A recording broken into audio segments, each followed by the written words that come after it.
Olá pessoal e sejam bem-vindos a mais uma aula do nosso curso do zero até a psicogeriatria. O meu nome é Ana Flávia, eu sou psiquiatra e psicogeriatra e eu vou estar guiando vocês nessa jornada. Hoje nós vamos falar sobre transtorno de pânico, ou seja, mais uma aula dos tópicos de transtornos mentais. Vamos começar? Vamos começar falando já do caso clínico, hoje eu quero fazer um pouquinho diferente. Hoje a gente vai falar de um paciente de 65 anos de idade, que é um paciente professor aposentado, casado, 2 filhos adultos, um ciclista amador, pensa num ciclista amador, faz revezamento de Ironman, viu? Não é qualquer andadinha de bicicleta, não. É uma pessoa bem ativa fisicamente.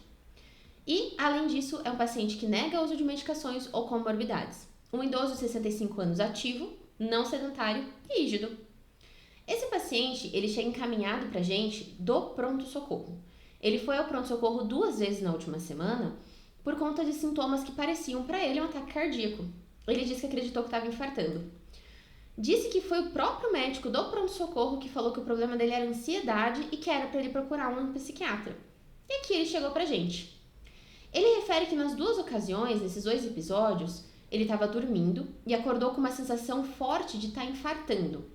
Ou seja, descreve sensação de dores no peito, formigamento no braço, sudorese excessiva e um pensamento fixo na cabeça, um pensamento forte que ele não conseguia escapar dele, que era: estou morrendo infartado. Ele descreve também um sentimento intenso de medo, um medo muito grande de morrer. Então, o que nós pensamos disso?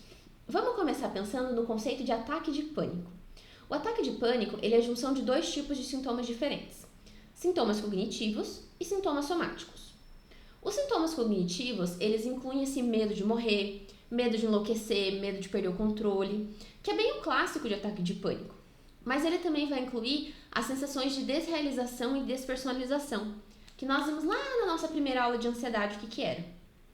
Além disso, ele vai estar associado a sintomas somáticos, ou seja, sintomas do corpo, coisas que são sintomas que acontecem com outras partes que não são as emoções. Pode ser elas dor, desconforto no peito, tontura, sensação de estar sufocado, onda de calor, calafrio, pode ser náusea, pode ser desconforto abdominal, palpitação, aceleração do coração, sensação de falta de ar, sudorese, tremores. Pode ser qualquer coisa. Lembra que a gente viu na primeira aula? Sintoma somático, a ansiedade pode mimetizar qualquer outro sintoma que o corpo pode ter. O ataque de pânico, então, ele é uma junção. Você precisa ter esses 2 tipos de sintoma. Tanto o sintoma somático, quanto o sintoma cognitivo. Voltando para o nosso caso clínico. Então, nós temos aqui um paciente que refere para a gente que, além disso, o ataque durou cerca de 30 minutos. E, com a melhora espontânea, antes mesmo dele chegar na emergência. Quando ele finalmente foi atendido pelo médico da emergência, nas 2 ocasiões, os sintomas já haviam passado. Então vamos lá, o que é o ataque de pânico? Como que é um ataque de pânico? O ataque de pânico, ele vai ser um ataque que ele é descrito como um processo de início progressivo. Ele atinge um pico em poucos minutos, classicamente descrito com pico em até 10 minutos, é onde atinge a intensidade dos sintomas. Tem uma duração média de 30 minutos, tem uma melhora espontânea e é muito importante a gente lembrar que esse ataque de pânico, ele sai de um estado basal, que é um estado basal calmo. Não é um ataque de pânico, por exemplo, aquela sensação que você tem, digamos assim, se você tem muito medo de cobra e de repente aparece uma cobra na sua frente. Você pode ter todas essas coisas. Meu Deus, eu vou morrer, essa cobra vai me pegar. Pelo amor de Deus, todos os sintomas somáticos, você pode ter falta de ar, você pode achar que você está infartando por ter visto a cobra. Mas não é um ataque de pânico, porque você não estava no estado basal calmo, você tem um desencadeante para isso. E, além disso, você vai ter essa soma dos sintomas somáticos, mais os sintomas de perda de controle, morte iminente e medo. Então, é aquele pensamento: tem alguma coisa muito errada, eu sinto no meu corpo que alguma coisa muito errada está acontecendo, eu tenho sintomas físicos e a minha cabeça também está dizendo a mesma coisa. Está dizendo que eu vou morrer, que eu vou perder o controle, que eu estou muito doente.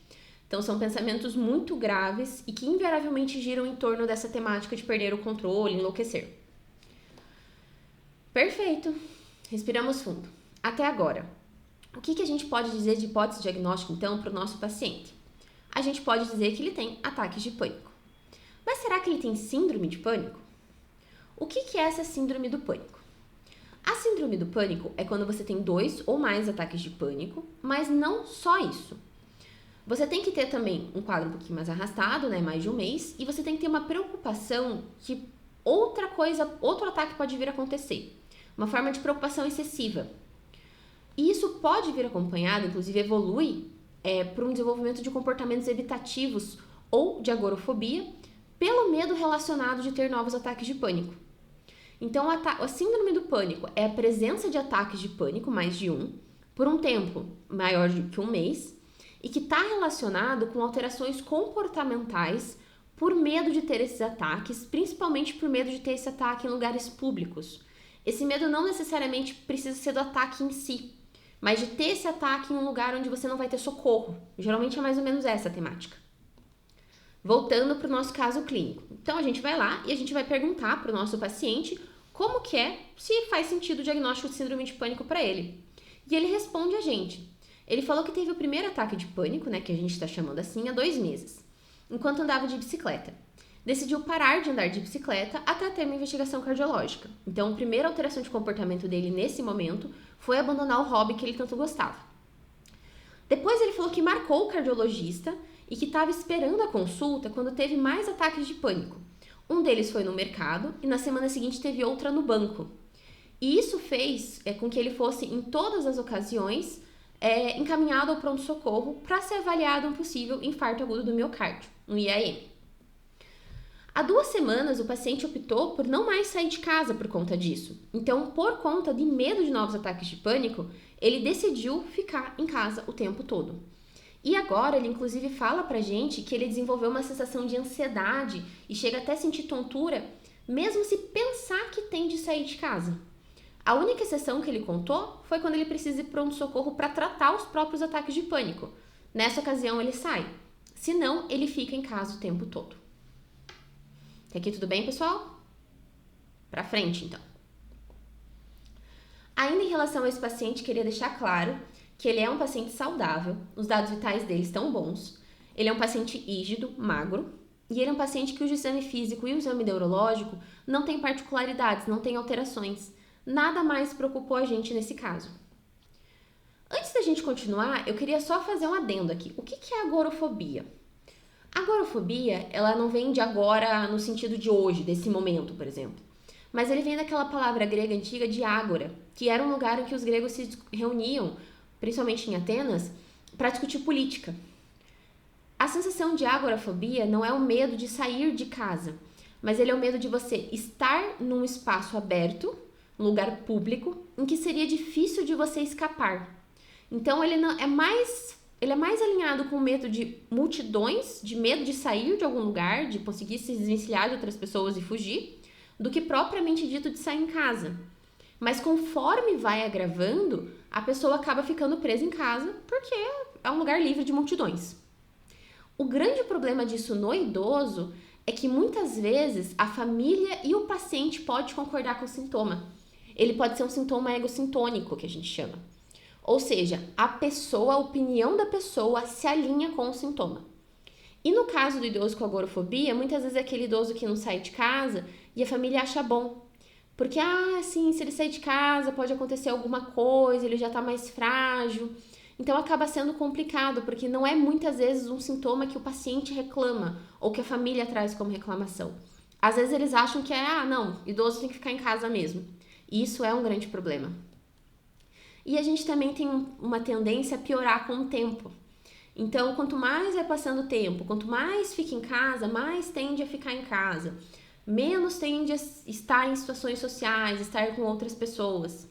A gente vai ver isso lá nos tópicos em cognição, que isso pode ser um grande problema, porque a sociabilização, estar com outras pessoas, estar inserido num contexto de uma comunidade, ter que desenvolver essa cognição social, é fundamental para a nossa mente, principalmente para nós que trabalhamos com cognição, na prevenção de processos demenciais.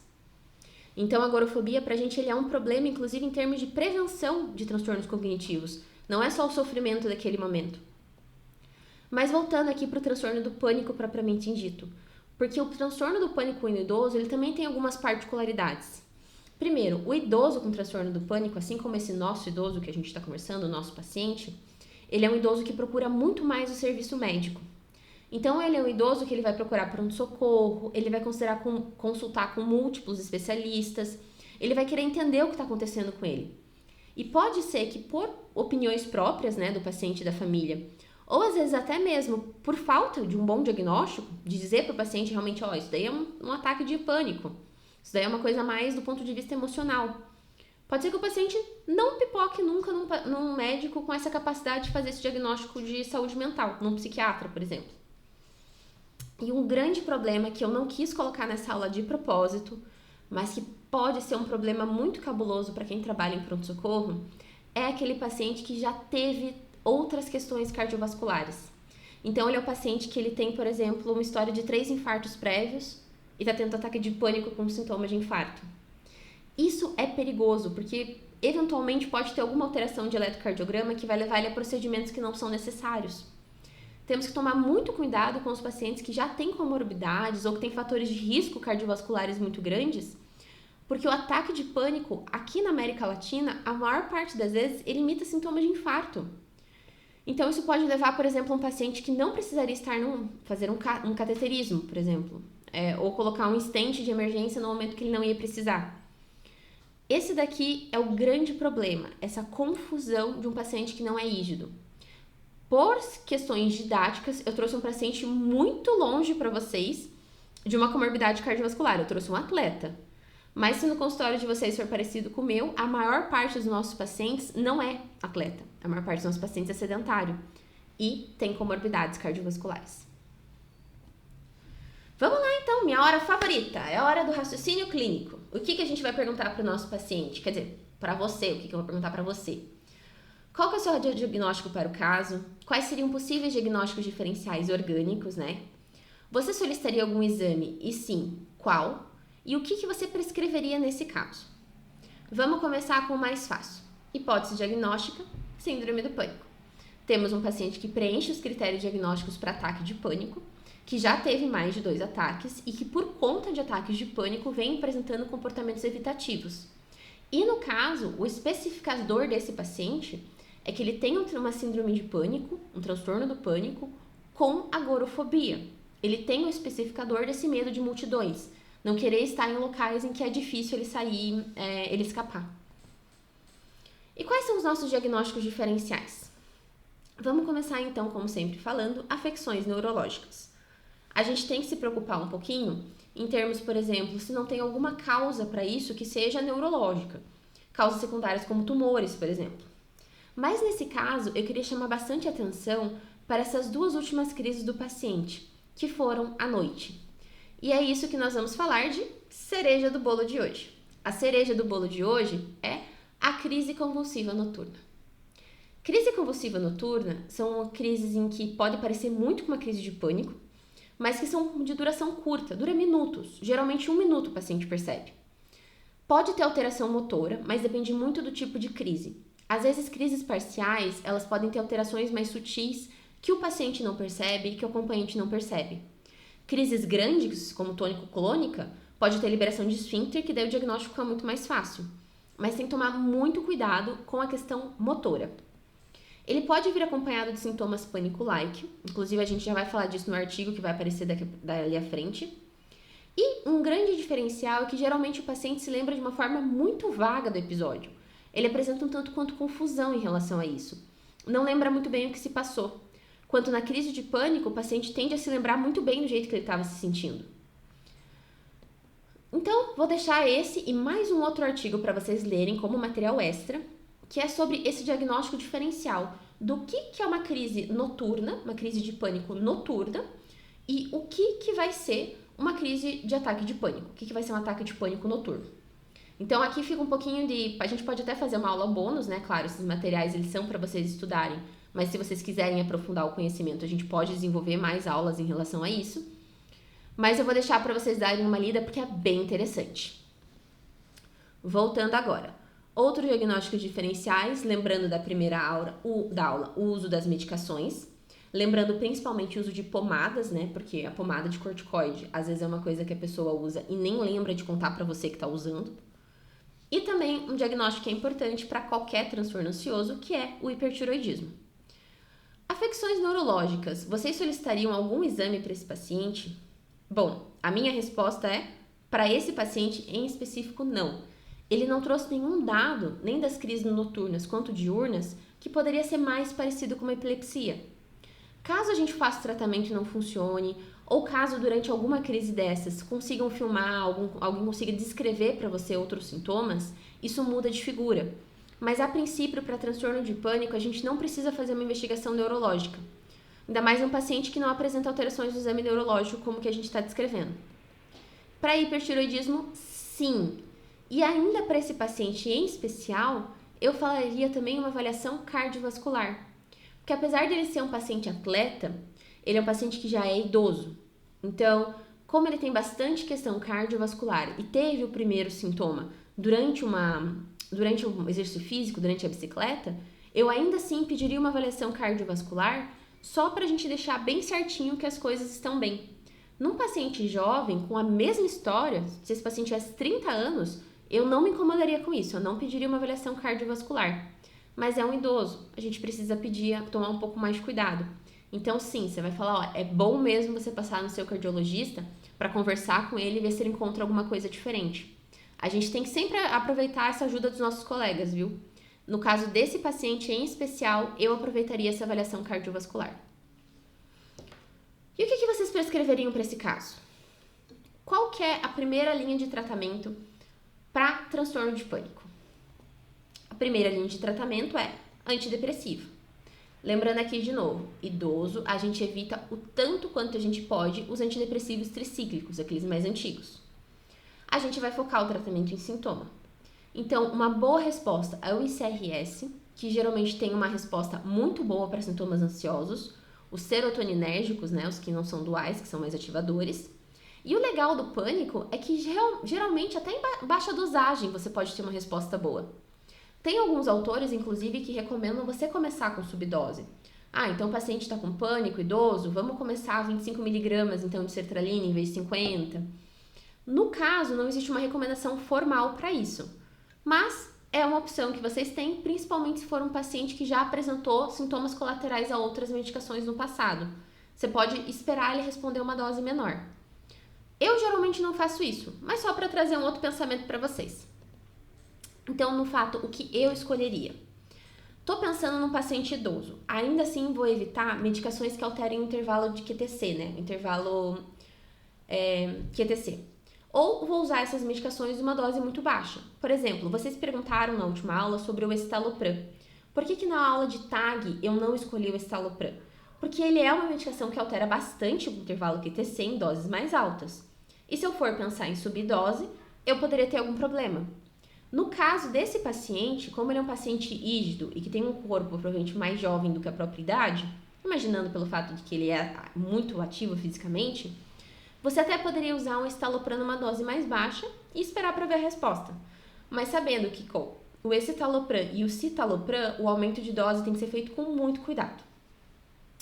Também evitar antidepressivos anticolinérgicos para a gente preservar a questão da memória. Esse paciente é ansioso, então, novamente, evitaria antidepressivos mais ativadores. Eu evitaria colocar um dual, por exemplo. Ainda assim, iria no SRS. E como ele é um paciente atleta, eu evitaria antidepressivos que deem muito ganho metabólico ou alteração de performance. Seria o tipo de paciente que eu tentaria evitar ao máximo antidepressivos que possam causar sonolência diurna. Para esse paciente em especial, então, pensando que eu quero um antidepressivo que não dê tanto ganho de peso, e que seja um antidepressivo que não dê tanta sonolência, mas eu ainda quero um ICRS, porque eu estou pensando em tratamento para pânico, que é o que melhor responde, eu iria para a possibilidade ou da sertralina ou da fluvoxamina. Ainda que tomando muito cuidado, que principalmente com a fluvoxamina, alguns pacientes podem apresentar muita sonolência. Eu não deixei escrito, mas talvez para esse paciente, se ele apresentar sonolência, eu poderia tentar até manter numa dose um pouco mais baixa, ou trocar no segundo movimento pelo escitalopram, numa dose um pouquinho mais baixa.